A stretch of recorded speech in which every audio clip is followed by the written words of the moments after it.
আজকে যেহেতু ছিল শুক্রবার, আর শুক্রবারের মানেই হচ্ছে স্পেশাল কিছু। তার উপর আবার বৃষ্টি, তার মানে তো একদম সোনায় সোহাগা।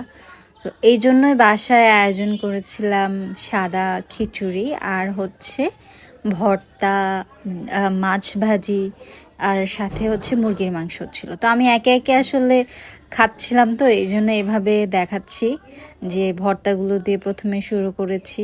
আর প্রত্যেকটা ভর্তা এত মজা হয়েছিল, আলহামদুলিল্লাহ আলহামদুলিল্লাহ। আর মাছ ভাজিটা আমি করেছি। অলওয়েজ হচ্ছে আমি মাছ ভাজিটা মানে করতে চাই, কারণ আমার হাতের মাছ ভাজিটা হচ্ছে বাসায় সবাই অনেক পছন্দ করে। আর এটা ছিল কচু শাকের ভর্তা, এটা আম্মু করেছে।